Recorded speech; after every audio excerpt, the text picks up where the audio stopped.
Itulah sebabnya kenapa Islam mewajibkan laki-laki cari nafkah, bukan perempuan. Kenapa? Karena potensi melawan suami. Saya ulang, potensi tidak berarti semua. Potensi melawan suami. Kenapa? Setan masuk, Bu. Ketika ibu normal, tidak ada masalah. Tapi ketika suamimu nasihati kamu dan kau capek pulang kerja, apa kau kata? Masuk setan. Apaan nasihatin? Dia aja gajinya cuma 2 juta. Lawan.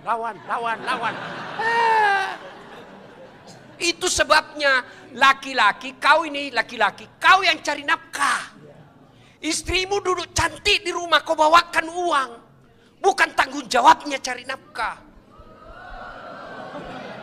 Tapi berapa banyak perempuan ikhlas pergi jual bawang, gorengan. Mulai sore dia tinggalkan rumahnya, dia jual gorengan, untungnya paling 100.000 satu malam. Rela dia lakukan, kenapa? Mengurangi beban suami.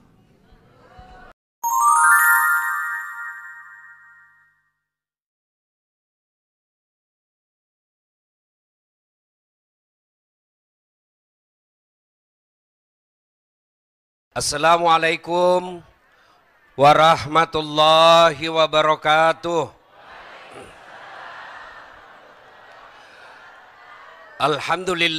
Alhamdulillahi rabbil alamin. Wabihi nasta'inu ala umurid dunya waddin. Ashhadu an la ilaha illallah. Wa ashhadu anna muhammadan abduhu wa rasuluh. Allahumma salli ala sayyidina Muhammad wa ala alihi wa sahbihi ajma'in. Amma ba'd. Faqad qala Allah subhanahu wa ta'ala fi kitabil karim. Bismillahirrahmanirrahim. Ya ayyuhalladzina amanu taqullaha haqqa tuqatih wa la tamutunna illa wa antum muslimun. Wahai orang-orang yang beriman, bertakwalah kalian kepada Allah dengan sebenar-benarnya takwa, dan janganlah kalian mati kecuali dalam keadaan beragama Islam. Ayat ini Jumat dibacakan khatib. Kenapa? Karena ayat ini penting. Ratusan ayat dalam Quran, tapi ayat ini yang dipilih Allah sejak 1400 tahun yang lalu, tiap Jumat dibacakan.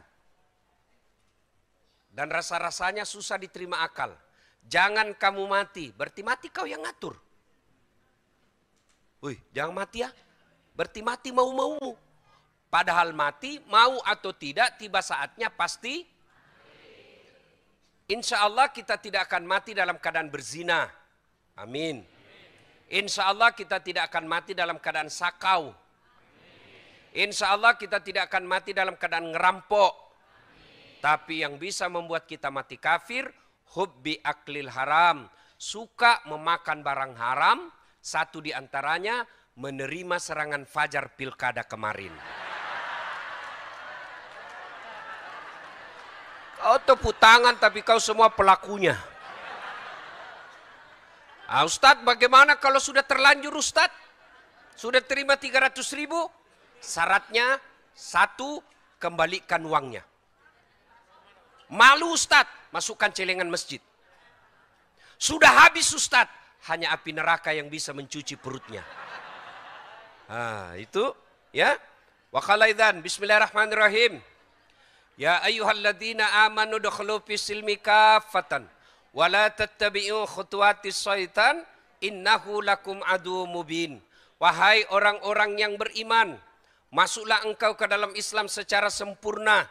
Bukan Islam gimik-gimik, bukan Islam pencitraan, bukan Islam pilkada. Islamlah secara benar.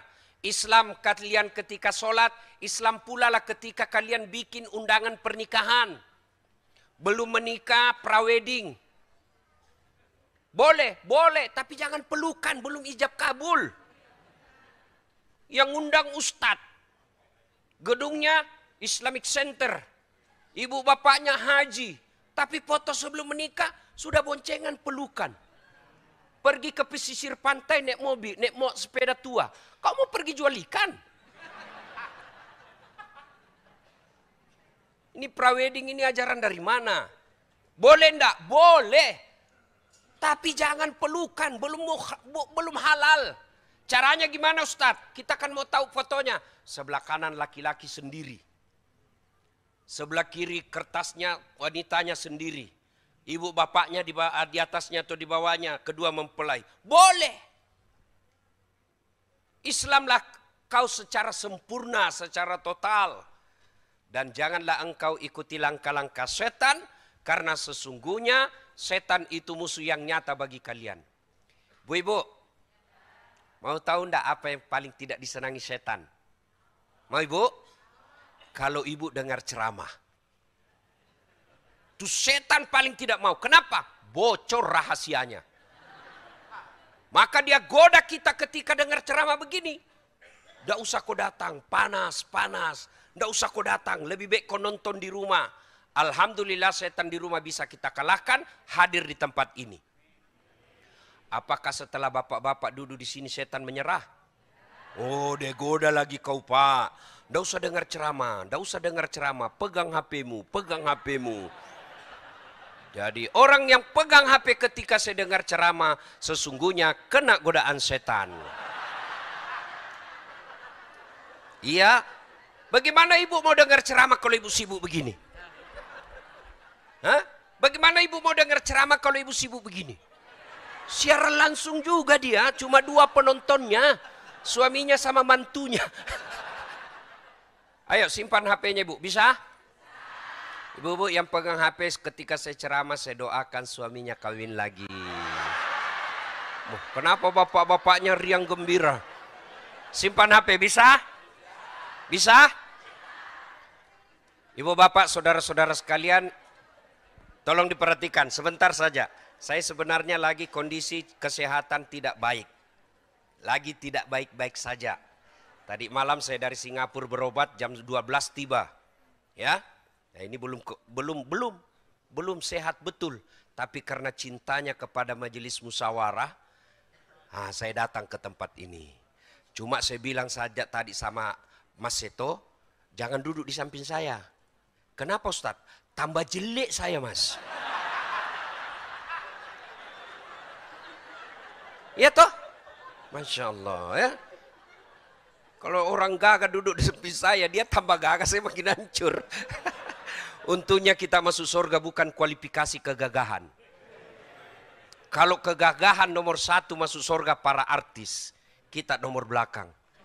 Tapi alhamdulillah Allah katakan inna akramakum indallahi atqakum. Yang paling mulia di sisi Allah adalah yang paling bertakwa. Ada kulit hitam, wajahnya budak, tapi dimuliakan oleh Allah. Siapa? Bilal bin Rabah. Ada orang tinggi jabatan, cakep, Masya Allah, cakep betul, kekuasaan bagus, namanya Fir'aun.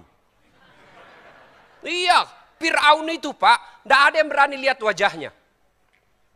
Tapi karena dia sombong, Allah laknat dia. Apa laknat Allah? Haram masuk surga. Kalau kita masih 50-50. Ada harapan masuk surga, ada harapan masuk neraka pak. Fir'aun sudah diponis haram masuk surga. Disebut dalam Quran, haram. Padahal dia gagah, elektabilitasnya paling tinggi pak. Tapi karena tidak punya iman, Allah hinakan Fir'aun. Mana buktinya? Sampai detik ini tidak ada satupun manusia mau kasih nama anaknya Fir'aun. Jangankan kasih nama, dituduh aja Fir'aun marah pak. Iya kan? Sebaliknya, ada manusia hina di hadapan manusia, namanya budak. Budak itu beda dengan pembantu. Kalau pembantu dia digaji tiap bulan dan dia bisa pilih tuan yang mana dia senang. Tapi budak itu hak milik pak. Boleh dibakar, boleh ditikam, boleh dibunuh, hak milik. Seperti bapak punya handphone, mau lempar, mau celupkan ke air boleh pak. Malah saya lihat ada iklan handphone boleh masuk ke air. Untuk apa masuk ke air? Memangnya kau bicara dalam kolam? Iklan beleng-beleng. Ya kan? Masita. Tapi karena punya iman, Allah muliakan Masita. Apa buktinya? Ketika Nabi Isra Mi'raj, Nabi mencium. Siapa itu? Barusan saya bau harum seperti ini. Apa di arwah para nabi? Bukan. Para rasul? Bukan. Malaikat? Bukan. Siapa dia? Jibril? Dia arwahnya Masita. Harum. Sampai Nabi pun Isra Mi'raj masih mencium keharumannya.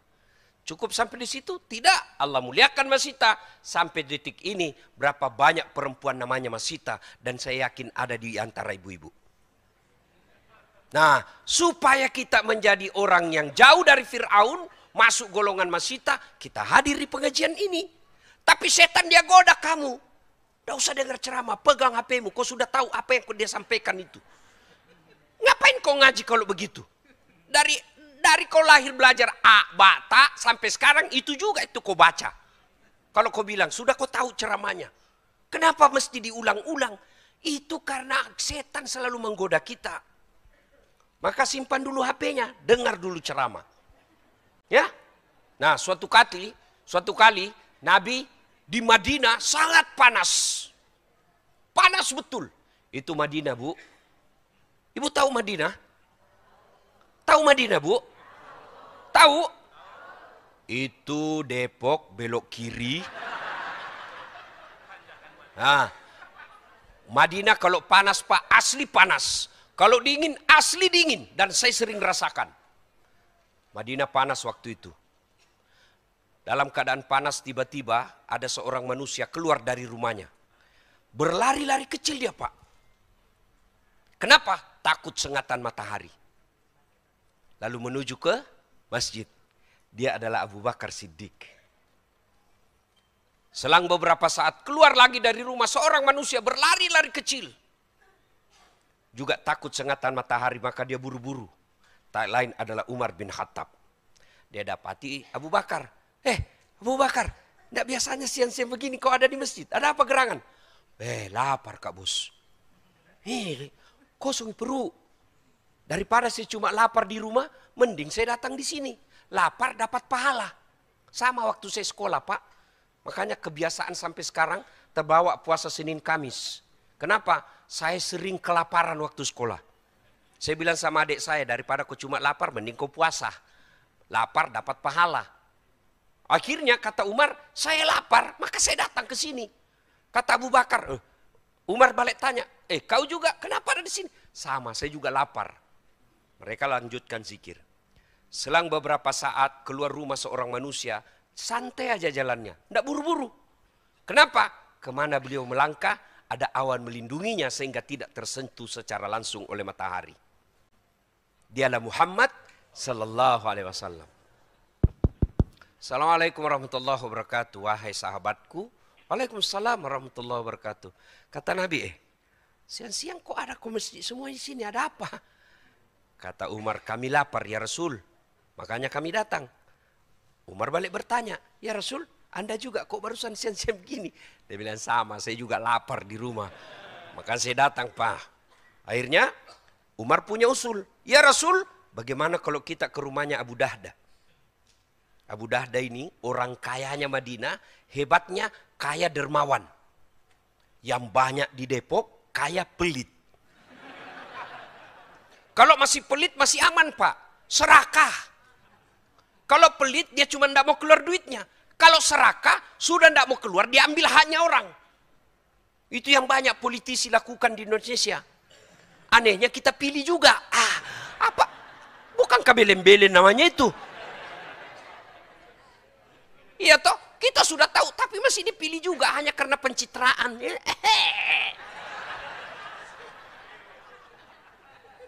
Iya.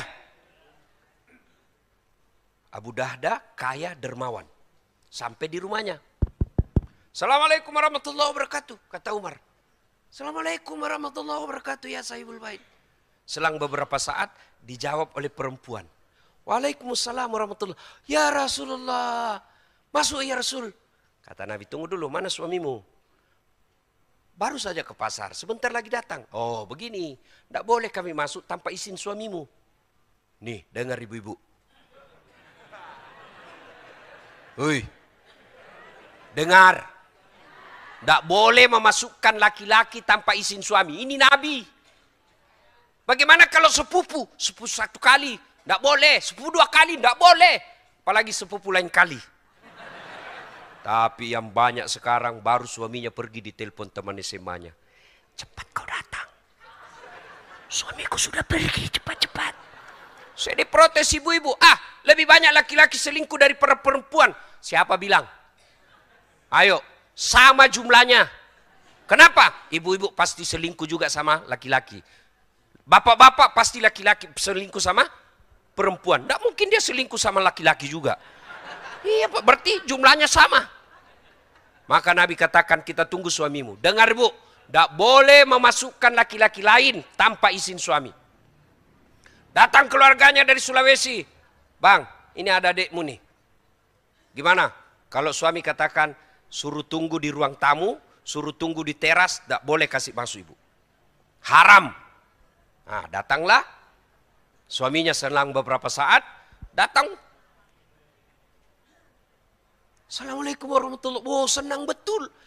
Berkah, berkah, berkah. Hai, begini orang Islam. Didatangi ulama, senang. Ibu-ibu didatangi ulama, senang enggak? Datang pengurus masjid bawa map, senang enggak? Datang lagi. Aduh. Datang lagi. Sudahlah, saya tahu semua sifat sampean. Kalau pejabat mau datang rumahnya diganti gorden, makan spesial, diganti karpetnya dibersihkan. Sekali penghafal Quran dia butuhkan, kau jemput. Kau kirimi Grab, suruh jemput Pak Imam. Grabnya motor tua, tidak ada lagi sadelnya satu. Terpaksa tergantung kakinya Pak Imam di belakang. Hujan, musim hujan pakai mantel berdua. Kata Pak Imam, masih lama dek, lagi 2 tikungan Pak Ustadz. Air dari atas, air dari bawah. 1 jam dia salawatan di rumahmu supaya berkah. Dia doakan, dia tinggalkan warungnya, dia tinggalkan pekerjaannya untuk menghormati jemputanmu. Sallallahu ala Muhammad sallallahu alaihi wasallam. 1 jam tidak pakai kipas sampai ketek semua basah. Begitu mau pulang kau kasih duit, kasih tapi kau kucat-kucat. Ini Pak Ustadz, 50.000. Kata suaminya, 1 jam kau didoakan itu masa cuma 50 kau kasih? Apa kata istrinya, ya sudahlah bang, tambah di situ 2 sisir pisang. Bagaimana anakmu mau jadi pendakwah kalau dilihat kau menghormati ulamamu seperti itu? Ini Abu Dahdah senang betul. Ya Rasulullah, terima kasih kau datang ke rumah kami. Kenapa ya Rasul? Kata Umar, lapar kami bos. Jangan juga kau cari di buku bos. Tidak ada kata bos di buku ini gaya dasar latif supaya enak. Lapar kami ini. Adakah bisa dimakan? Tenang ya Rasul. Duduk manislah ya Rasul di sini. Abu Dahdah ke kebunnya. Dia ambil pohon kurma Pak. Dia bawa dengan pohonnya. Bingung Nabi, ya Rasul. Abu Dahdah, kita cuma mau makan buahnya. Ya Rasul, kalau buahnya saya bawa, saya tidak tahu mana yang Anda senang. Kalau saya bawa dengan pohonnya, silakan pilih. Begitu cintanya kepada Rasul. Cukup sampai di situ? Tidak. Beliau potong kambing. Yang paling bagus. Tidak seperti ibu-ibu. Ngasih orang, nak, ada kue di situ. Dalam kulkas, bawakan Ustadz Das'ad daripada basi. La haula wa la quwata illa billah. Nanti basi baru dia ingat ustadznya. Yang lebih parah lagi konsultasi malam-malam. Telepon jam 12, jam 12. Ustadz belum tidur. Kalau saya sudah tidur saya tidak jawab ini anumu. Ada apa? Cek-cek nomor aja Ustadz. Astagfirullah. Ya, sudah. Lalu Abu Dahdah menyembelih binatang yang paling pagi. Sebagian dagingnya disate, dibakar, dipersembahkan kepada Nabi. Nabi menyantapnya dan berkata, Abu Dahdah, tolong bawakan anakku Fatimah. Sudah lama kasihan anak saya tidak makan enak seperti ini. Bawakan anak saya. Ini bapak-bapak ingat nih. Kalau makan enak di luar, jangan kau lupa bini dan anakmu. Nabi Masya Allah. Dia ingat istrinya Pak. Bapak kalau di luar traktir orang. Semua makan enak. Sampai di rumah istrinya tidak pernah ditraktir. Suami macam apa itu? Tidak pernah dicontohkan Nabi itu. Malah kalau pulang sudah ditraktir temannya. Teman saya yang traktir Bu. Padahal dia yang traktir temannya. Hati-hati juga ini yang suka ditraktir. Apalagi yang tidak pernah traktir kamu semenjak kau kenal 12 tahun. Baru kau ditraktir, siapa tahu uang pilkada dia kasih makan kau. Nabi menyantap. Sudah itu Nabi mengambil semua sampel makanannya. Diangkat roti, daging. Apa kata beliau? Saudara-saudara sekalian, tadi kita keluar dalam keadaan lapar. Perut kosong. Tapi alhamdulillah, berkat persaudaraan di antara kita, perut kita sudah kenyang. Tidak perlu beli kambing, tidak perlu beli kurma. Alhamdulillah kita sudah kenyang. Tapi ketahuilah saudara-saudara sekalian, sampai Nabi 3 kali mengulangnya. Ketahuilah saudara-saudara sekalian, semua yang masuk ke dalam tenggorokanmu, makan dan air yang lewat di tenggorokanmu, demi Allah, kelak akan diminta tanggung jawabnya di hadapan Allah Subhanahu wa taala. Lalu Nabi mengucapkan ayat, Al-yawma nahtimu ala afwahihim wa tukallimuna aydihim wa tashhadu arjuluhum bima kanu yaksibun. Sadaqallahul adzim. Apa hikmah dari kisah ini? Satu, tidak ada rumah tangga yang tidak ada masalahnya. Bapak-bapak, ada yang kalah soleh di sini Muhammad sallallahu alaihi wasallam? Hah? Hui. Ada? Ada kok kalah puasanya Nabi? Hah? Ada kok kalah tahajudnya Nabi? Ada kok kalah lisannya Nabi, hal lembutnya? Ada?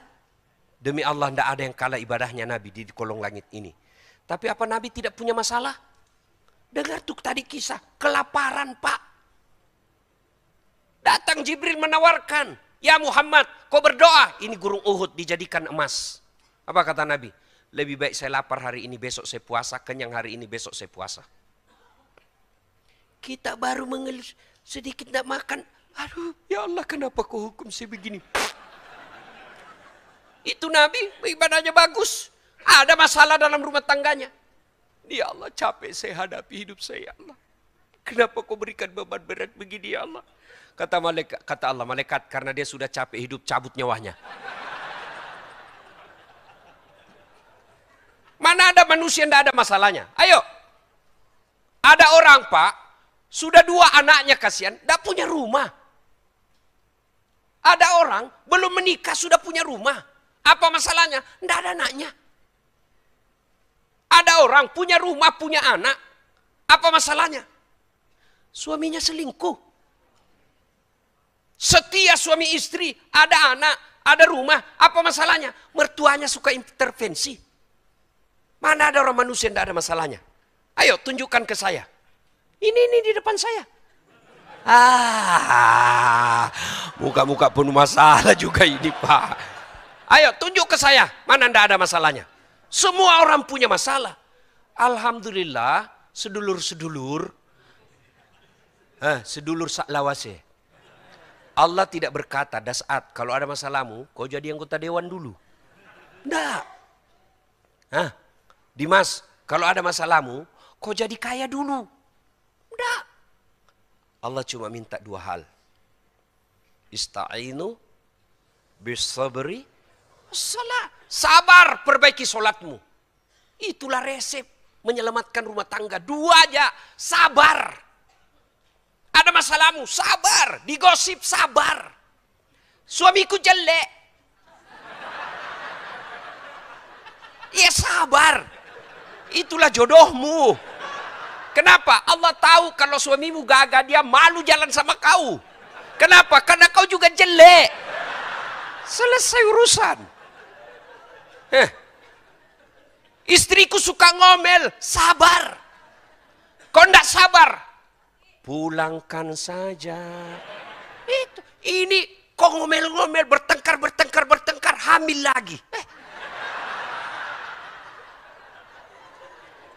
Demi Allah, biar dia ulama, biar dia profesor, biar dia pejabat, tapi kalau tidak punya ilmu sabar, tidak mungkin bisa bahagia dalam rumah tangganya. Ini sabar. Istriku suka ngomel, pasti karena kau jarang kasih hadiah. Itu bocor soal.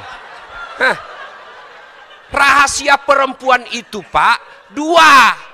1 kasih hadiah, 2 puji. Makanya kalau istrimu suka ngomel, pasti 2 ini jarang kau lakukan.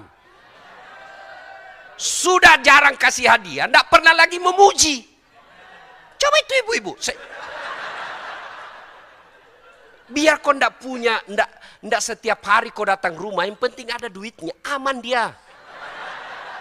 Ndak percaya, kau dengar baik-baik ya, saya tanya. Ibu-ibu, biar suami tidak pula, yang penting ada Nah, kau dengar baik-baik dia tuh. Itu uang dia cari, Pak.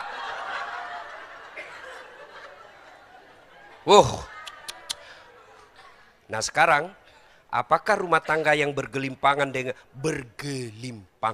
salah kalau bergelimpangan ya. Bergelimang dengan materi, jaminan bahagia? Enggak. Kalau gara-gara materi, orang bahagia, enggak ada anak orang kaya yang cerai. Buktinya lebih banyak anak orang kaya yang cerai daripada orang miskin. Iya toh? Iya. Kalau dari segi ekonomi bukan banyaknya ukurannya. Tapi apa? Rasa cukup. Maka bapak-bapak, kalau istrimu suka ngomel, pasti bapak kurang memuji. Dengar ini Pak, rahasia ini ya, jangan kau kasih tahu yang tidak datang. Pak, ada 3 rahasia. Bohong yang halal. Boleh, bahkan berpahala. Satu di antaranya, bohongnya suami membahagiakan istri. Boleh bapak bohong. Contoh. Waduh. Kenapa Bu? Makin hari saya lihat kau makin cantik aja. Padahal makin jelek. Malah bapak kalau jujur dosa. Loh, saya lihat kau makin jelek aja Bu. Jelek. Hamil juga. Boleh. Ya. Ayo. Maka bapak-bapak pandailah memuji istri. Kenapa istri suka ngomel Ustadz? Salah satu sebabnya karena penghasilannya yang terbatas, kebutuhannya besar. Gaji bapak 3 juta. 2 anak. Tidak masuk akal bisa hidup. Kalkulator manapun pasti tidak cukup.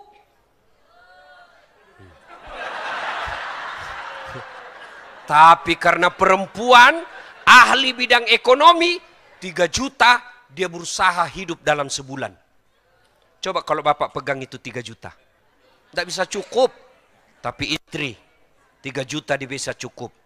Karena dia kelola itu dengan kemampuan otak yang terbatas, maka dia lampiaskan dengan mengomel. Benar Bu? Maka sabar. Sekarang bagaimana aplikasinya sabar Ustadz? Ucapkan inna lillahi wa inna alladzi idza asabatu musibah qalu. Gimana operasionalnya Ustadz? Bapak balik kanan. Sudah Bu. Sudah. Innalillahi. Jangan pula kau tengok baru kau bilang innalillahi. Wah, tambah marah Pak. Ya, kalau saya itu saya amalkan. Mana sih ada, biar istri Ustadz tukang ngomel juga. Bohong kalau dia bilang tidak ada masalahnya. Bohong. Mana ada orang tidak ada masalahnya. Bohong itu. Istri Ustadz bohong, biar dia Ustadz pasti ada masalahnya. Apa mulianya Ustadz? Kau kalah mulia Nabi. Nabi ada masalah, Aisyah pernah cemburu. Apalagi Dasat Latif. Mas Dimas tahu enggak masalah saya paling besar sekarang? Banyak janda curhat Pak. Waduh. Ustadz, suami saya meninggal, adakah doa-doa penenang jiwa? Saya kasihlah doa penenang jiwa. Lama-lama dia, Ustadz, jiwaku sudah tenang. Tapi maukah Ustadz menjadi imam dalam hidupku? Aduh.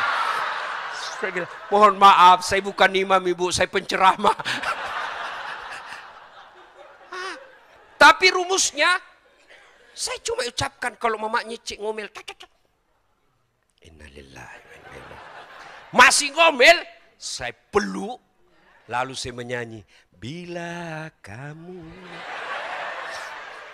di sisiku, hati rasa syahdu. Mulai senyum itu. Masih ngomel, saya buka baju saya baru saya peluk. Insaplah. Wah, begitu rumusnya Pak. Benar, coba amalkan ini Pak. Kalau orang kaya Pak, pejabat, selebriti, begaduh tiap hari, paling tidak duitnya banyak. Paling tidak dia punya anak buah. Paling tidak dia populer. Tapi kalau kita sudah rumah ngontrak-ngontrak, suami istri jelek, banyak utang, bertengkar tiap hari, kapan kau bahagia bos? Paling tidak kalau kau bahagia rumah tanggamu, kau lihat orang kaya, kau lihat pejabat lewat, kamu masih bisa bangga. Kau betul pejabat, kau banyak duit, tapi kau tidak bisa dapatkan kebahagiaan seperti rumah tanggaku. Dan bahagia itu tidak mungkin bisa dicontohkan dari orang lain. Ibu yang harus ciptakan. Kalau dia ngamuk, bapak diam. Diam aja. Jangan sampai menyakiti fisik. Kalau bapak menyakiti fisik, pidana dan juga bapak bukan orang beriman. Balikkan ke rumahnya. Sudah. Iya toh? Ibu-ibu tidak senang sama suami, balik kok ke rumahmu. Jangan malah kau cerita di medsos. Tak kusangka kau begitu. Beleng-beleng. Yang lebih parah lagi saling menghina. Sudah itu baikan lagi. Gengsi dong. Masya Allah. Dengar ini Bu. Kami ini laki-laki juga tergantung istri. Kalau istri baik, tidak mungkin laki-laki macam-macam. Mana buktinya? Waduh, istri saya itu Bu, bidadari sorga. Benar Pak. Meskipun saya selisih 26 tahun. Itu kalau saya keluar rumah, Masya Allah. Dia cium dulu tanganku Bu. 3 kali Bu. Cukup enggak? Dia cium lagi jidatku. Sudah itu kanan lagi. Sudah itu kiri lagi. Ini agak lama sedikit. Ya, kenapa istri saya? Tanya supir saya Bu. Tetangga saya. Biasa saya malu kalau dilihat ibu-ibu tetangga. Lalu dia usap dadaku. Ustadz, ridhoi saya. Meskipun tadi malam bertengkar, dia usap dada saya lalu dia bilang, ridhoi saya. Dia tidak akan pernah tutup pintu mobil sebelum saya bilang, ya sayang, saya ridhoi kau. Enak kan? Kau pernah digituin Pak?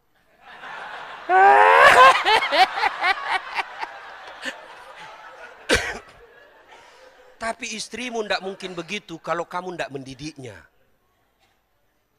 Didiknya bagaimana Ustadz? Bawa pengajian begini. Itu ikhtiar. Hidayah serahkan sama Allah. Karena kalau kita yang nasihati, susah. Kenapa? Bapak tukang bohong. Dia tidak akan percaya. Apa? Bawa. Oh Masya Allah. Saya pernah lihat ada ibu-ibu, dia putar ceramah. Nasihat kepada suami. Dia nonton. Lalu dia perlihatkan monitornya ke suaminya. Suaminya membalas. Nasihat kepada istri. Ya. Itu bagus. Upaya untuk mendapat ridha dan kasih sayang Allah. Ya. Tidak ada orang Pak, tidak ada masalahnya. Maka Allah minta sabar. Kalau kau tidak sabar mau kemana? Sabar aja. Dan hebatnya orang sabar. Innallaha ma'as-sabirin. Allah bersama orang-orang yang sabar. Berat sabar. Yang memang berat. Hadiahnya surga. Kalau tidak berat, kipas angin.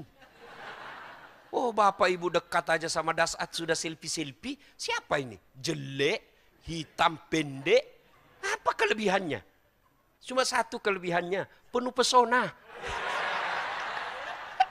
Buktinya mana? Kamu foto semua sama saya toh? Iya Pak. Sabar. Yang kedua, perbaiki sholat. Ibu-ibu, kalau rumah tangga penuh masalah, pasti sholat dalam rumah tangga dianggap remeh. Tidak mungkinlah Allah buat rumah tangganya berantakan orang yang baik sholatnya. Tidak mungkin. Cuma kan kita sholatnya main-main. Saya sholat Ustadz. Betul kau sholat tapi tidak ikhlas. Hayalas sholat. Asar lagi. Kau tidak ikhlas. Saya sholat. Betul kau sholat. Tapi cari duit. Allahu Akbar. Tadi 200.000. Mana ya 50 ya? Sami Allah. Malah dia periksa semua kantongnya, Pak. Siapa bilang kau sholat itu? Kau cari uang. Saya sholat, Ustaz. Betul kau sholat tapi main-main. Allahu Akbar. Balik. Ya kan.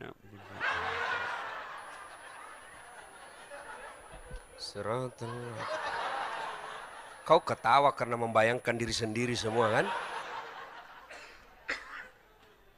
Ayo, menghadapi masalah rumah tangga, sholat, sabar. Yang kedua, tolak balalah dengan sedekah. Sedekah. Sehebat-hebatmu kamu, jaga suamimu, tidak mungkin kau lebih hebat dari suamimu. Tidak mungkin, maka serahkan kepada Allah untuk menjaganya. Gimana cara menjaganya? Hadirlah engkau di hatinya. Gimana cara hadir di hatinya? Bukan dengan setiap saat video call. Ya kok video call? Ini HP, saya kalau di video call mama nyecek, saya kasih tempel dulu. Baru saya terima, halo. Aduh, jelek jaringan. Iya kan? Makin jago pula suami. Nah, gimana caranya? Hadir di hatinya. Tidak mungkin kau bisa hadir di hatinya kalau mulutmu kasar. Tidak mungkin kau bisa hadir di hatinya kalau kau tidak hargai mertuamu. Cara jaganya, hadir di hatinya. Akhlak baik, tutur kata sopan, muliakan orang tuanya, hargai saudara-saudaranya. Biar perempuan mana yang mau menggadunya, dia saudaranya akan melindungimu. Mertuamu akan melindungimu. Berikutnya, tolak bala dengan sedekah. Ya, ibu jaga caranya sedekah. Bangun sholat hajat, sudah mulai ada gejala-gejala nih kelainan. Tidak biasanya pakai parfum. Ini parfum aja kerjanya. Tidak biasanya setrika, baju dalamnya pun disetrika. Sudah patut dicurigai. Apalagi kalau terima handphone dalam kamar mandi. Sudah patut. Ibu tidak usah curhat di medsos. Lebih ibu curhat kepada Allah. Caranya, sholat hajat. Adakah manusia yang mampu mengalahkan kehendak Allah? Tolong jawab Pak. Ada enggak kira-kira manusia mampu mengalahkan kehendak Allah? Nah kalau Allah yang taklukkan hatinya, ada yang bisa membolak-balikkan? Enggak, Allah yang membolak-balikkan hati. Maka sholat hajat. Selesai sholat hajat, minta kepada Allah. Dan doa itu tidak harus bahasa Arab. Daripada ibu bahasa Arab, nanti bingung malaikat, lain di mulut, lain di hati. Bingung malaikat. Apa maksudnya ini ibu? Dia mau suaminya setia, doa minta hujan dia yang baca Pak. Kan bingung malaikat. Bahkan boleh tidak, bahkan ibu boleh doa pakai bahasa isyarat.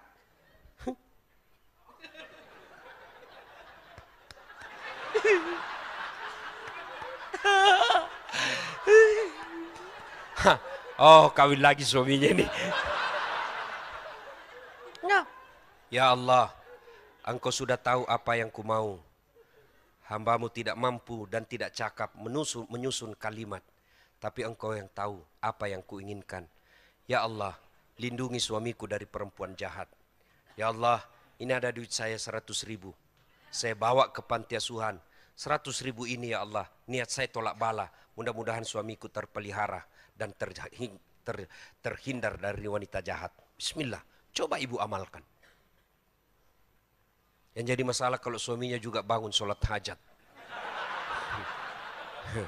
Ya Allah, capek sudah saya hadapi istri saya. Ngomel aja kerjanya ya Allah. Engkau larang saya mengucurhat ke medsos, maka aku datang curhat kepadamu ya Allah. Capek sudah ya Allah. Ini ada duit saya 100.000 ya Allah. Saya tolak bala. Mudah-mudahan istriku ikhlas saya kawin lagi.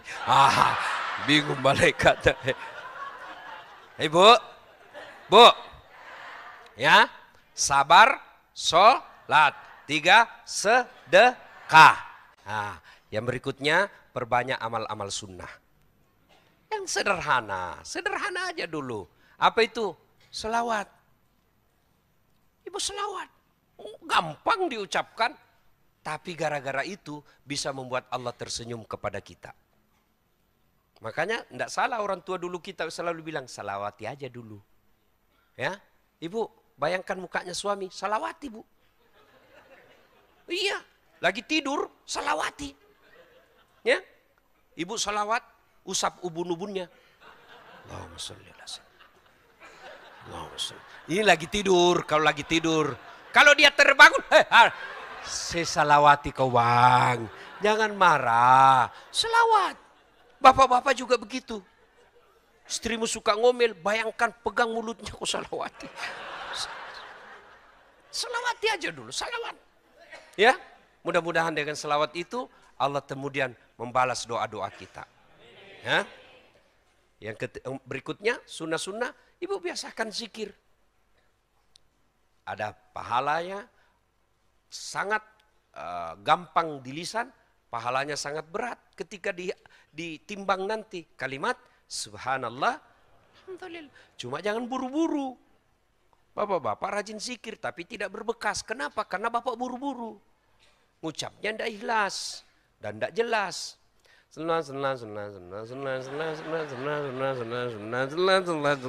Apa artinya itu sunnah?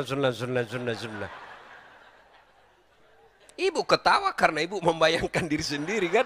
Sunnah. Slow man. Subhanallah, subhanallah, subhanallah. Subhanallah, subhanallah, subhanallah. Alhamdulillah, alhamdulillah, alhamdulillah.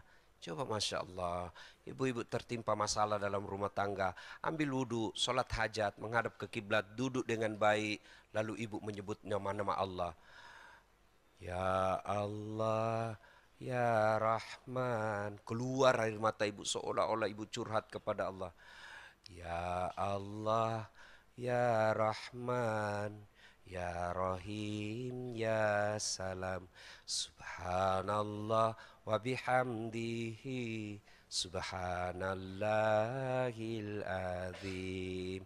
Saya kalau di Makassar salawat zikir gini jamaah ikut. Di sini dilihat-lihati saya ya. Kau kira saya nyanyikan kau? Ya. Coba diamalkan itu, Pak. Coba diamalkan.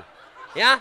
Nah, Ibu Bapak, saudara-saudara sekalian, karena waktu terbatas, ya, ingin lengkapnya lagi, banyak ceramah YouTube Dasat Latif, nasihat perkawinan, banyak sekali ceramah-ceramah tentang rumah tangga, banyak sekali. Tapi jangan lupa setelah nonton like and share.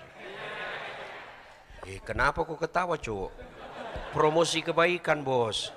Kalau kau follow artis cewek, apa kau dapat? Hah? Apa kau dapat? Habis pahalamu. Kelihatan dadanya, kelihatan pahanya. Apa kau dapat? Enggak juga kau dikasih pegang. Hehehe. Saya juga heran, Pak. Orang Islam mayoritas Muslim. Tapi artis-artis yang kontennya enggak jelas. Belasan juta penontonnya, Pak. Belasan juta followernya. Ustadz, kasihan ketua majelis ulama. La haula wala quwata illa billah. Maksud saya kau follow lah. Karena enggak kau sial kalau kau follow dia.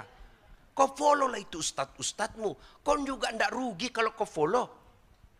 Minimal kalau lewat, ada ceramah sedikit. Mudah-mudahan dengan itu kau dapat hidayah. Maka yang belum follow Dasat Latif, follow Dasat Latif. Sudah cukup? Oke.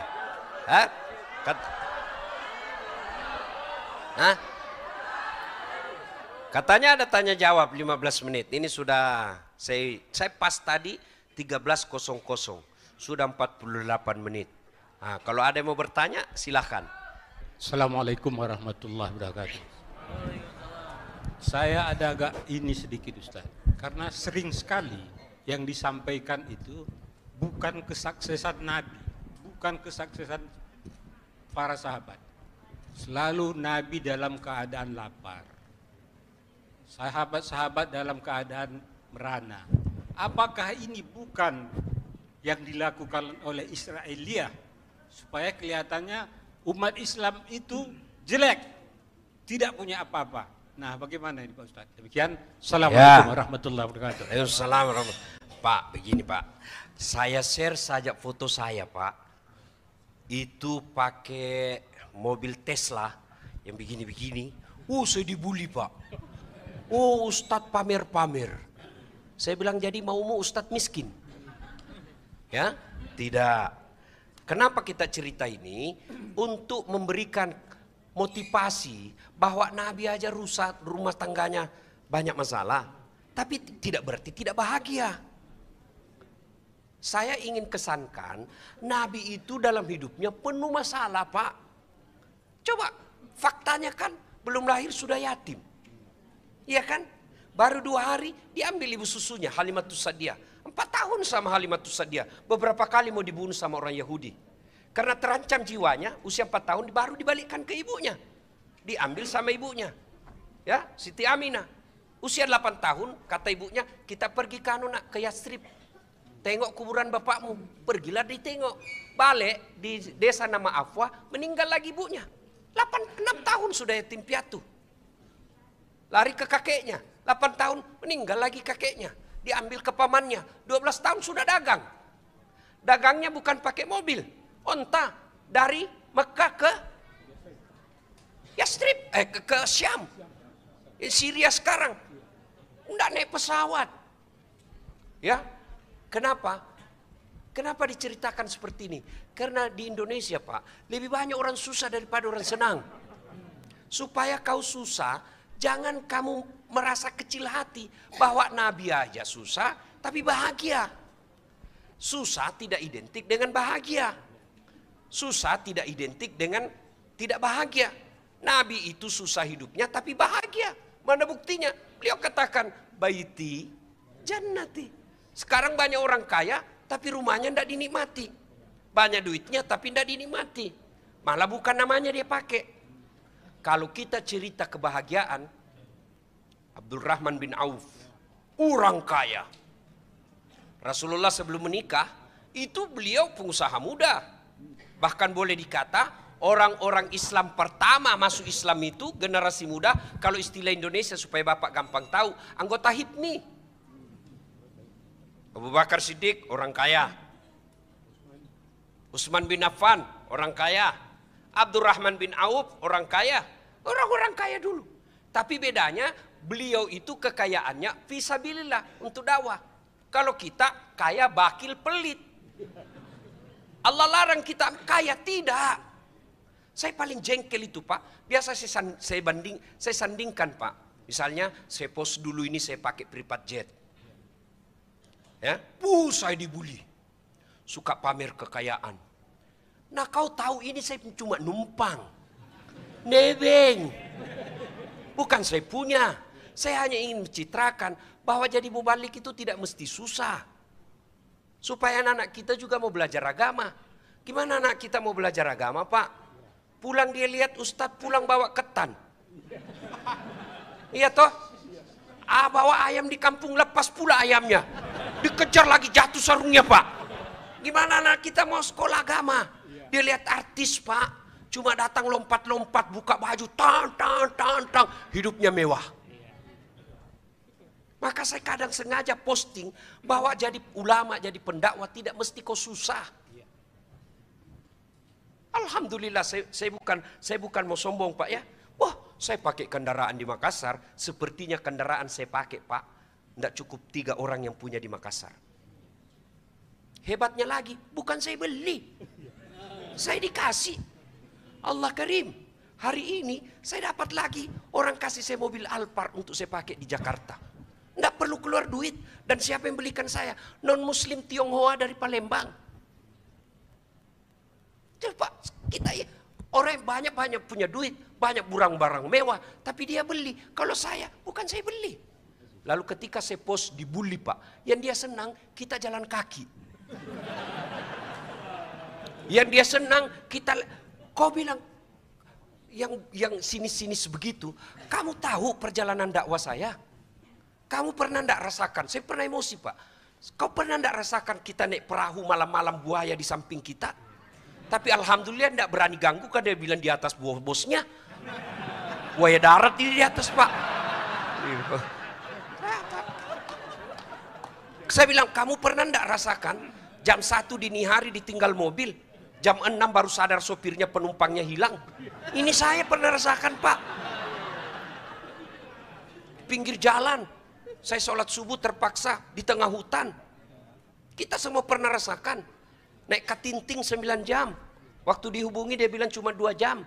Begitu sudah lewat 2 jam, saya bilang, Pak, ini sudah mau hampir 3 jam, tidak sampai-sampai. Dia bilang, Ustadz, sebenarnya ini 9 jam, Pak Ustadz. Kenapa Bapak bilang 2 jam? Karena kalau saya bilang 9 jam, Bapak tidak mau datang. Coba. Bapak tahu penderitaan saya tidak pernah istirahat. Kami ini laki-laki jarum super. Jarang di rumah suka pergi. Tapi bukan Ji Samsu. Janji manis nyatanya palsu. Ya kan? Nah, kalau ada episode cerita senang-senang, ada episode cerita susah-susah. Kenapa yang susah-susah? Karena saya lihat bapak-bapak muka susah semua sini. Ya kan? Nah, kalau di depan orang kaya, kita cerita tentang bagaimana keutamaan orang kaya. Jangan di depan orang miskin, bapak cerita kaya. Maka dia pasti, waduh, susah betul hidup saya. Ya kan? Di depan pejabat, kita cerita tentang keutamaan jadi pejabat. Supaya dia senang. Allah larang enggak kita kaya? Tidak. Yang Allah larang bakhil. Yang Allah larang at-takazur.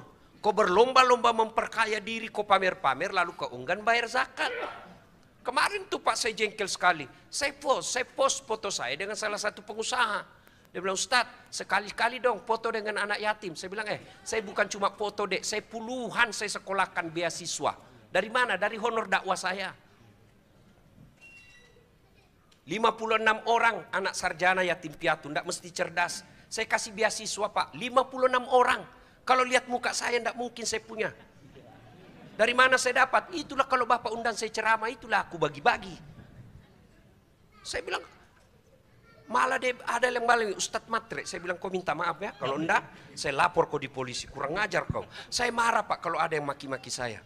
Kenapa? Saya sampai seperti ini Pak. Saya dari bawah itu bersusah payah. Supaya saya bisa dapat derajat yang agak baik. Lalu kau mau rendahkan saya lawan kamu. Saya orang Bugis bos. Macam-macam kutikam kau. I'm just kidding. Ya Pak ya. Ada lagi? Ustadz, Afwan Ustadz, ya. Ada pertanyaan dari ibu-ibu yang di bawah tidak bisa naik ke atas Ustadz. Karena terlalu penuh, tadi info ke panitia. Pertanyaannya, apabila pendapatan istri lebih banyak dari suami, bagaimana hukum pendapatan istri? Apakah boleh untuk suami dan anak, dan bagaimana caranya supaya suami bisa ridho kepada istri yang berpendapatan lebih? Oke, ibu-ibu, saya mau tanya, suaminya ibu buruh, gajinya 2 juta 1 bulan. Ibu pegawai negeri, kepala dinas, gajinya 10 juta 1 bulan. Kira-kira ibu masih mau hargai suaminya enggak?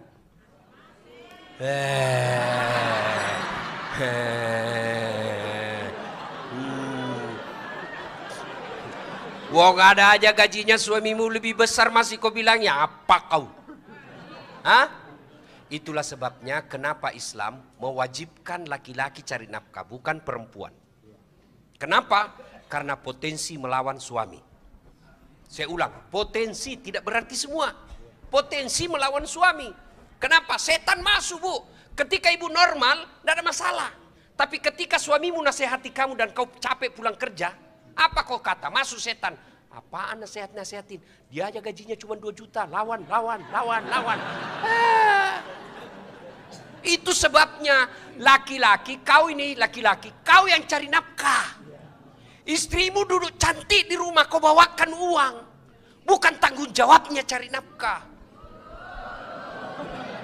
Tapi berapa banyak perempuan ikhlas pergi jual bawang, gorengan. Mulai sore dia tinggalkan rumahnya, dia jual gorengan. Untungnya paling 100.000 1 malam. Rela dia lakukan. Kenapa? Mengurangi beban suami. Lalu kau berkhianat, kamu bukan bagian dari umatku, kata Nabi. Tapi apakah perempuan boleh cari nafkah? Boleh. Dengan catatan, tetap hormati suamimu. Tapi kalau gajimu sudah lebih tinggi dari suami, sangat potensi melawan suami. Dan kalau kau sudah lawan suamimu, dengar, ada 4 perempuan bahan bakar api neraka. 1 di antaranya perempuan yang memaki suaminya. Boleh marah? Boleh. Saya kecewa bang. Ku tinggalkan Jawa datang ke Bekasi sini bang. Ternyata kau tipu saya bang. Boleh, boleh. Tapi tidak boleh menghina. Memang kau goblok. Sama aja kau bapakmu kurang ngajar ini. Itu bahan bakar api neraka. Nah sekarang pertanyaan bapak tadi, ibu tadi. Boleh ndak nafkahnya suami istri ini tadi, cari nafkahnya, dia kasih ke suaminya. Ibu dapat pahala ganda. Pahala apa? Satu, pahala sebagai ibu rumah tangga dan pahala sebagai kepala rumah tangga. Double gardan ibu dapat. Pahala. Kalau suamimu malas tidak dapat duit, dia tidak dapat apa-apa nanti di akhirat.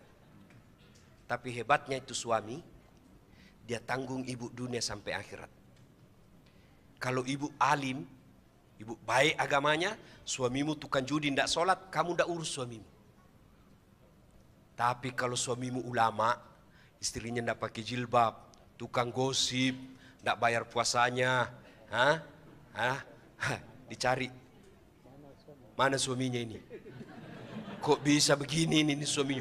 Itu sana mau masuk, pak, tunggu dulu. Mau masuk surga, tunggu dulu, belum selesai urusanmu. Siapa ini? Aduh, istri saya itu Tuhan. Ku anfusakum wa ahlikum nara. Itu makna ayat. Jadi makanya ibu jangan juga suka ngomel. Kenapa? Karena ibu ditanggung dunia sampai akhirat. Dan tidak sedikit suami merahasiakan susahnya cari nafkah agar suaminya agar istrinya di rumah tenang. Saya dalam dakwah, alhamdulillah tidak pernah saya ngeluh sama istri saya. Oh saya ditinggal ini, oh saya begini, saya belum dikasih makan sudah ceramah. Tidak pernah saya cerita. Jangan juga panitia tersinggung. Bukan di sini. Jelas ya? Jelas. Assalamualaikum warahmatullahi wabarakatuh. Waalaikumsalam. Sebelumnya saya memang sering mengikuti apa yang disampaikan Ustadz di YouTube ya. Saya suka sekali dengan yang apa disampaikan oleh Pak Ustadz ya. Saya selalu like gitu ya. Dan saya juga pernah melihat itu istrinya Pak Ustadz memang Masya Allah cantiknya luar biasa. Yang ingin saya tanyakan. Ya. Ya. Halal Bu ya, halal ya. Ya, silakan. Lagi waktu mau pemilu, saya kan pernah menerima uang serangan fajar. Ya. Saya kan dipaksa katanya ini menolak rezeki. Akhirnya saya terima, tapi saya kasih dengan anak yatim. Apakah itu saya berdosa gitu Pak Ustadz? Ya, Bu, terima kasih. kalau mau baik dan mendidik jangan diterima. Ini masalahnya ibu mau juga terima. Kalau dipaksa ndak mungkin dia mau tinju ibu, ndak mungkin. Ya, cuma karena setan masuk, ambil aja. Ya, lain kali jangan diterima ibu ya.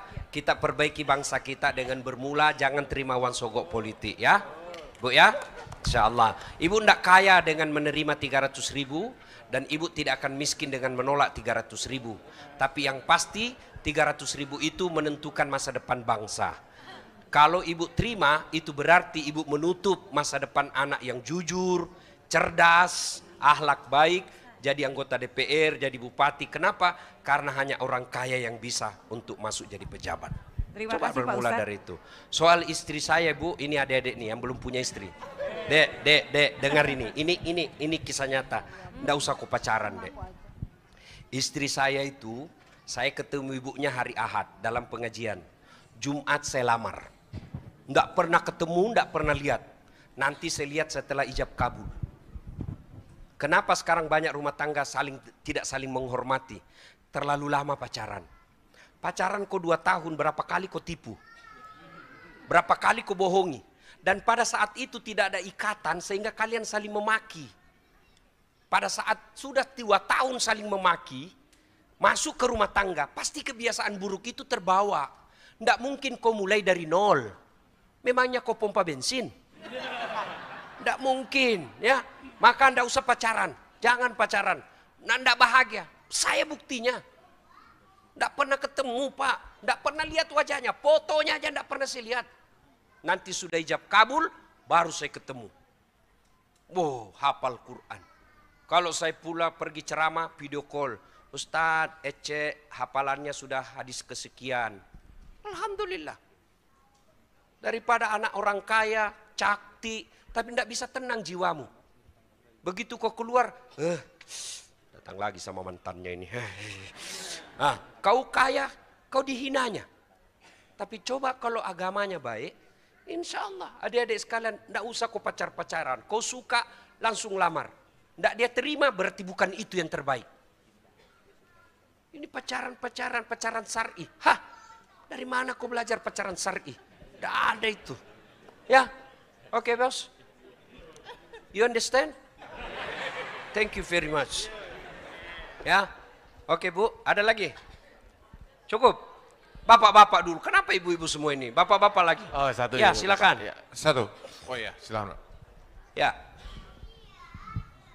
Saya sebelum saya jawab, saya mohon maaf, saya ini Bapak Ibu ya, jangan bandingkan dengan guru-guru ibu bapak yang lain yang kenyang dengan dalil-dalil Quran hadis. Saya lemah dalam hafalan. Kenapa? Karena saya memang tidak pernah mondok Pak. Saya SD, SMP di kampung, SMA jurusan fisika. Fisika Pak jurusan saya. Kuliah sospol, komunikasi. S2 PR, public relation.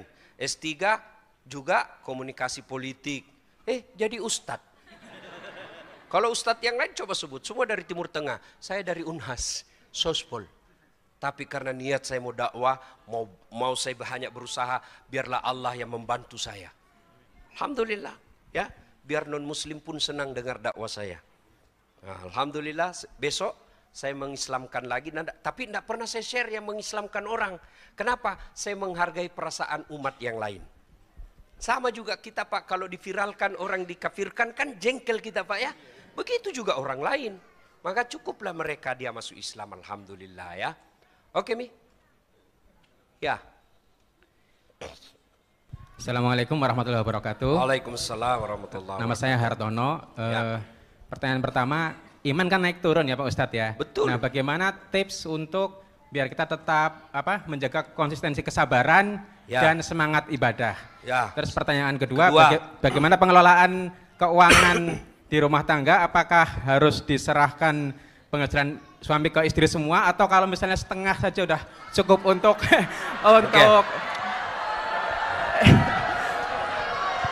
untuk kebutuhan bulanan, apakah sudah cukup? Terima kasih Pak Ustadz. Inilah sebabnya kenapa perempuan gampang masuk neraka Pak. Ya udah.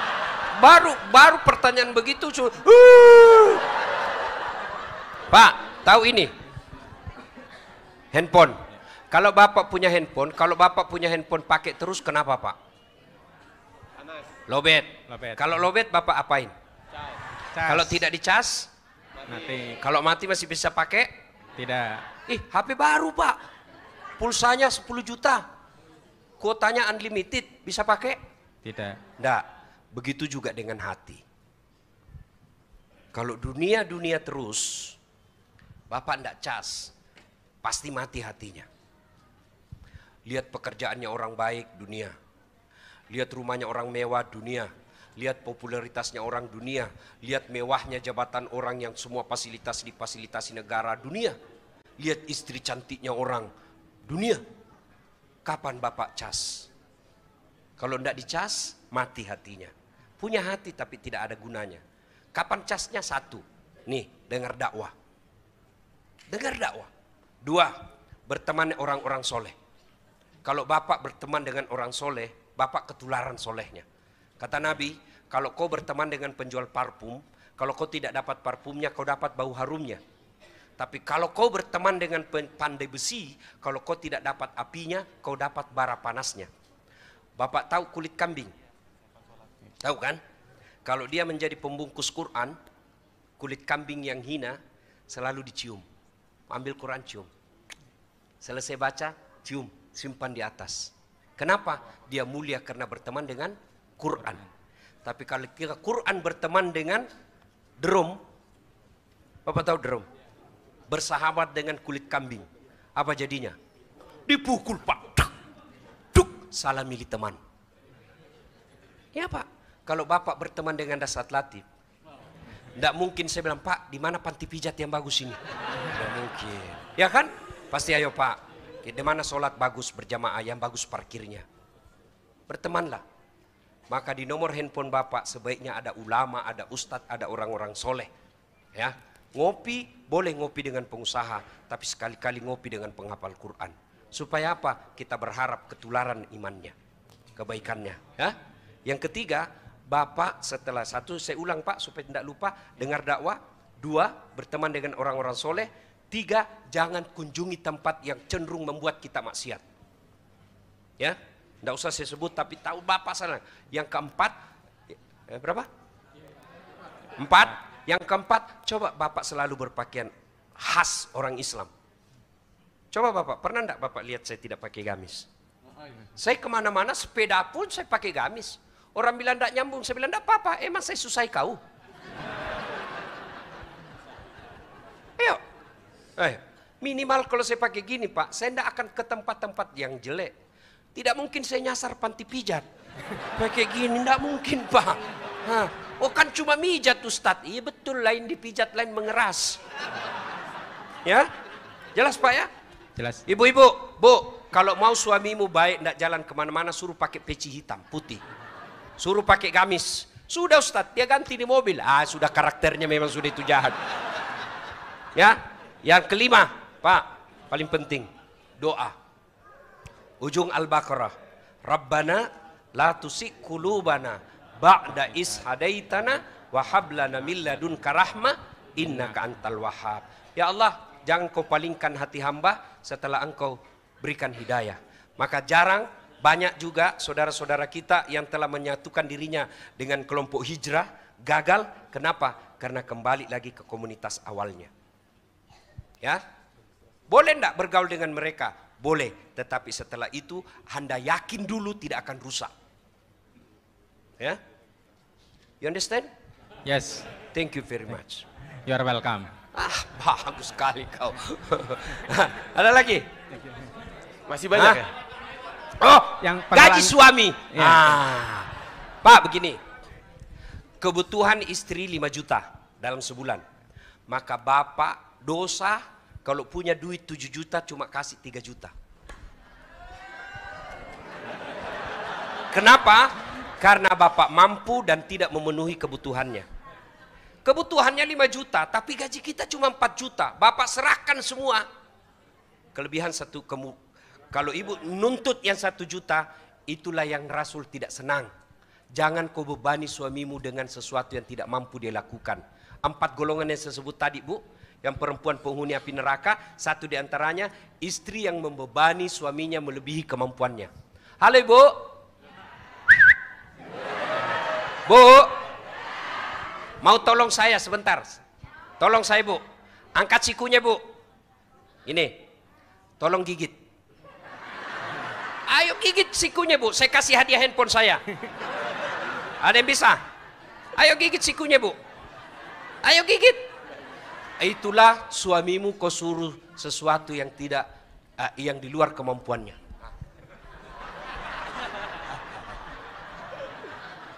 Ya.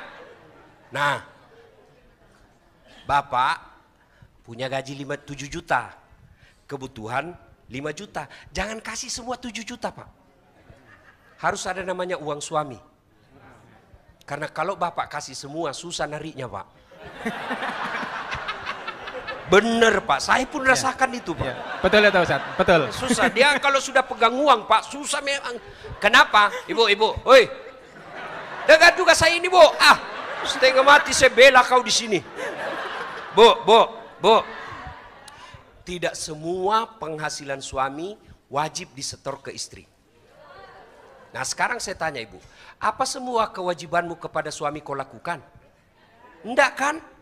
Bu, maka Ibu, kalau kewajibannya suami sudah terpenuhi, ada namanya uang suami Bu. Uang suami ini apa? Datang kemenakannya. Ibu tahu siapa itu kemenakannya? Tahu Ibu? Anaknya kakaknya. Ibu tahu siapa kakaknya? Saudara sekandungnya. Sejak kecil dia sama-sama suka duka. Lalu masa datang anaknya, kamu enggak mau kalau dikasih duit? Istri macam apa itu? Maka itu sebabnya supaya ibu tidak sakit hati di depannya kau kasih duit, maka biarkanlah dia sembunyi-sembunyi kasih kemanakannya. Dosa? Tidak. Kenapa? Menjaga perasaannya istri. Karena kemanakan terus. Ya ibu ketawa karena ibu begitu kan. Satu kali ibu masih rela, tapi kalau tiap 2 kali sebulan, ibu betul-betul bidadari surga kalau tidak marah bu. Tapi saya tidak yakin kalau lihat muka-muka. Tidak yakin. Ada namanya uang untuk ibunya. Datang ibunya dari kampung. Apalagi kalau ibu marah kalau dikasih mertua. Allah keri, jangan bu, istighfar.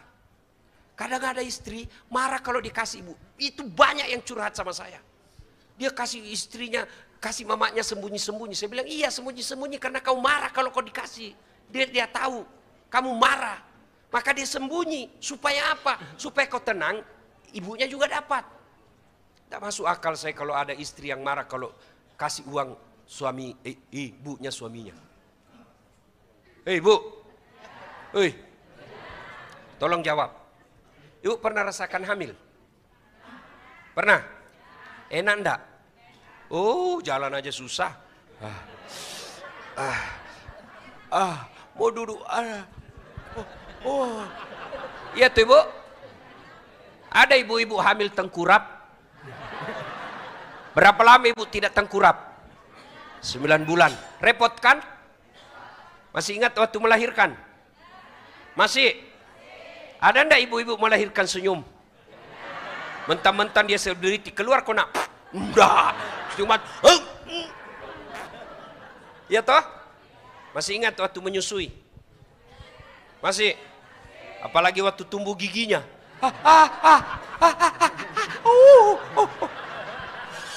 Ya tuh ibu. Nah ibu saya mau tanya. Bu, tolong jawab dengan jujur ibu. Siapa yang mengandung suamimu? Siapa? Siapa yang melahirkan suamimu? Siapa menyusui suamimu? Nah sekarang siapa yang terima gajinya suamimu? Jawab ini. Oh saya kalau istri saya kalau ada besok misalnya dia bilang pilih kau ibumu atau istrimu. Saya pasti bilang saya pilih ibuku. Istri belum tentu kita jodoh sampai akhir. Tapi ibu tidak ada bekas. Tapi dia tidak urus saya dari kecil. Itu urusannya dia dengan Allah. Urusanmu bahagiakan orang tuamu. Begitu juga suami. Datang mertua, ibu bapaknya istrimu, muliakan. Kenapa hidupmu susah dalam ekonomi dan tidak bisa bahagia? Salah satu sebabnya kau durhaka sama orang tuamu. Ridallah fi ridal walidain, suktillah fi suktil walidain. Ya bu ya. Jadi jangan pernah marah kalau suamimu kasih duit keluarganya. Ya. Yang ibu marah kalau dia pelit padahal ada. Ya, bapak juga bukan bagian dari umatnya Nabi kalau pelit sama istri padahal bapak mampu. Ya. Tidak ada orang bangkrut kalau dia sedekah untuk istrinya. Malah istrinya makin ikhlas berdoa. Ya. Jelas Pak? Ya, jelas. Ada lagi? Bismillahirrahmanirrahim. Assalamualaikum warahmatullahi wabarakatuh. Waalaikumsalam. Nama saya Nazar Ustadz, izin bertanya. Ustadz kalau misalkan ada suami atau istri ya, ada satu yang mungkin yang baru hijrah atau yang satunya belum gitu Ustadz. Ada nggak sih batas kita sampai, kita udah ngajak gitu, tapi masih belum mau yang istrinya atau suaminya gitu Ustadz. Ada nggak batas kita, saya nyerah deh, udah nggak bisa diajak gitu. Ada nggak ada batasnya sabarnya kita, ngajak dia udah nggak bisa gitu. Makasih. Dengar ibu, bu.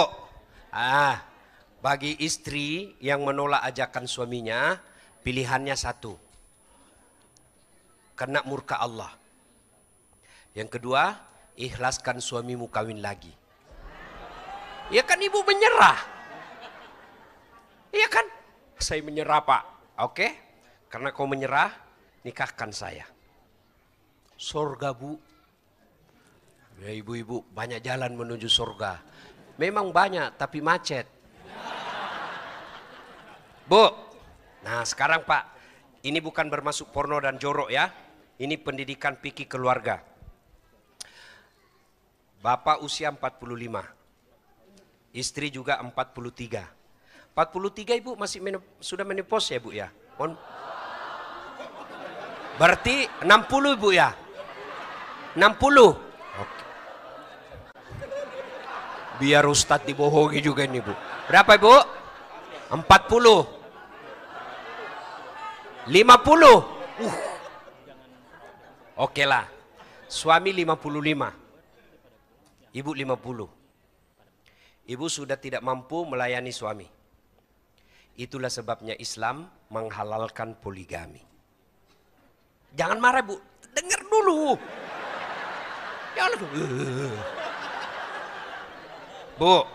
Bu, libido laki-laki itu Bu, libido namanya, itu aplikasi bawaan. Ya, Ibu punya handphone, ada kan aplikasi yang di-download, ada bawaan. Yang di-download itu Facebook, Instagram, ya. Boleh dihapus enggak itu aplikasi? Boleh, tapi itu nomor handphone, boleh dihapus enggak? Kenapa? Bawaan pabrik. Libido laki-laki itu Ibu, Allah yang kasih. Dan Allah tahu tidak ada laki-laki yang pernah puas. Kasih dia 90 tahun kasih bini baru, masih bisa dia layani. Dengar dulu. Nggak percaya? Lihat tuh, ada itu bapak-bapak sudah 80 tahun punya istri, masih punya anak. Maka Allah tahu berat itu bagi perempuan, berat. Maka Allah kasih hadiah. Hadiahnya apa? Insya Allah kau masuk surga kelak. Boleh enggak tidak setuju? Boleh, tapi jangan memaki orang yang poligami. Kenapa? Itu halal. Ibu tahu enggak dalam rumah tangga dalam Quran? Itu kan ada 4 karakter, tipe. 1, suaminya beriman, istrinya kafir. Nabi Lut. Ada lagi, istrinya beriman, suaminya kafir. Fir'aun. Ada suami kafir, istri kafir. Abu Lahab. Ada istri beriman, suami beriman. Ibrahim alaihissalam. Dari 4 sifat ini Bu, Ibu pilih mana? Ibrahim. Tapi ingat, Ibrahim itu 2 istrinya. Langsung dia bilang, "Tidak usah Ibrahim Ustadz, Firaun saja." Inilah perempuan Pak, paling susah diajak ngomong. Kenapa? Karena mereka memakai perasaan, bukan logika. Bu, kenapa Islam menghalalkan poligami? Yaitu tadi, Ibu 50 tahun, colek, pasti Ibu ngamuk. Iya toh?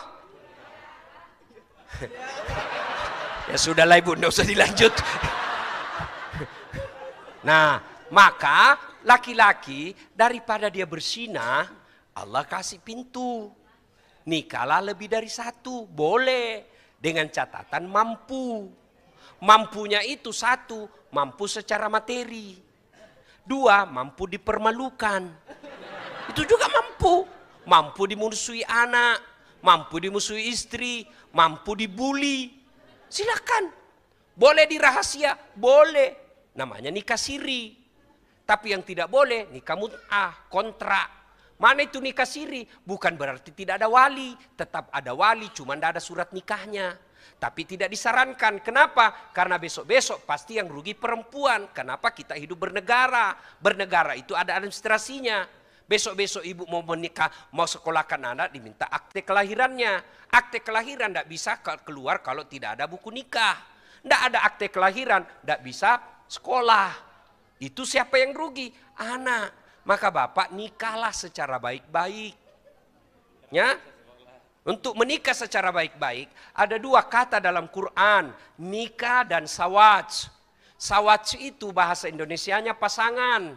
Pasangan namanya pasangan, tidak mungkin sukses tanpa pasangannya. Ibu saya kasih sandal Louis Vuitton, harga 20 juta. Mau Ibu? Tapi cuma kiri. Pakailah itu ke Plaza Indonesia, kiri doang 20 juta. Dibilangi kamu gila. Itu artinya bapak-bapak tidak mungkin sukses tanpa dorongan istri. Ibu-ibu tidak mungkin sukses tanpa bantuan suami. Maka disebut sawaj, pasangan. Saya bisa ceramah begini bukan karena saya hebat, tapi karena mamanya Ece yang hebat. Mana bisa saya ceramah kalau mamanya Ece sudah marah. Begitu lagi 5 menit saya ceramah, dia bilang pulang kau, pulang. Pulang kau. Kenapa sayang? Anakmu kesetrum. Itulah fungsinya istri. Maka yang baik saling menghormati. Makanya kita Indonesia sebut samawa. Sakinah, mawaddah, warahmah. Sakinah itu ketentraman jiwa. Ketentraman jiwa itu bukan dari skincare. Kalau ini skincare, mukamu putih, lehermu hitam. Apa itu yang membuat suamimu tenang? Tidak, akhlakmu. Ya, paham Ibu? Nah, soal poligami ini bab khusus. Dan tidak akan pernah mau diterima ibu-ibu. Jadi tidak usah cerita depan ibu-ibu. Nanti kalau ibu-ibu sudah pulang, baru bapak saya kasih tahu rahasianya. Ya, Bu. Jelas ya? Ya, Bu. Selesai dengar ceramah ini, itu kalau dalam ilmu komunikasi namanya efek. Ya, kan itu orang kalau bicara komunikasi ada 5 aja Bu. Siapa, dasat latif, mengatakan apa, pesan-pesan agama, melalui apa, dakwah, pidato. Konvensional seperti ini. Kepada siapa, hadirin sekalian jamaahnya. Efeknya apa? Nah ini, efek dakwah itu ada 2. 1, selesai dengar dakwah, oh betul itu Pak Ustadz. Saya lah ini yang selalu menyiksa suami saya. Mulai hari ini saya memperbaiki diri, minta maaf sama suami. Inilah yang Allah sebut dan agungkan dalam Quran. Innamal mu'minuna alladzina isa sukirallah wajilat qulubuhum wa iza tuliyat alaihim ayatuhum sadathum imanan. Dia bertambah imannya. Itu efek pertama. Efek kedua, pandai juga itu Ustaz. Cerita. Ini juga yang Allah singgung dalam Quran.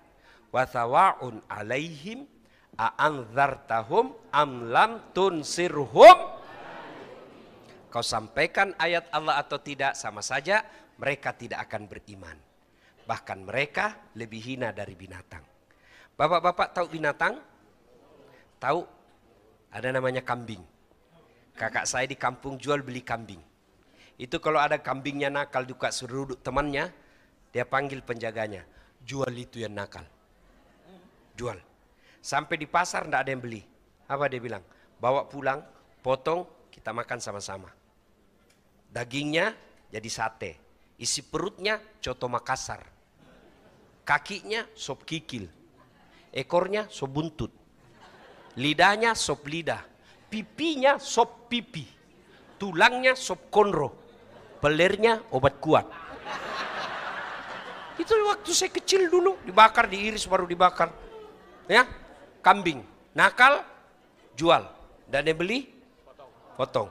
Tapi kalau ada sedulur-sedulur, nakal, tukang gosip, lawan suami, tidak pakai jilbab, mau diapa? Siapa yang mau beli? Siapa yang mau beli? Siapa yang mau makan? Jangankan makan, diusap aja wajahnya jenazah, ibu mau langsung pegang pipi, enggak, dicuci tangan sabun baru bisa. Begitu jijiknya kita sama jenazah. Maka itu tujuannya pengajian begini. Agar apa? Agar kita pulang tidak menjadi orang yang lebih hina dari binatang. Mudah-mudahan ada manfaat. Tentu apa yang saya sampaikan ini ada yang tidak berkenan, maafkan saya. Tidak usah saya dibully. Tidak senang, cukup hapus nama saya di blognya ibu. Kalau masih senang, sebarkan, mudah-mudahan jadi amal jariah. Lebih dan kurangnya mohon dimaafkan. Usikum wa nafsi bitaqwallah, pastabikul khairat. Assalamualaikum warahmatullahi wabarakatuh. Waalaikumsalam.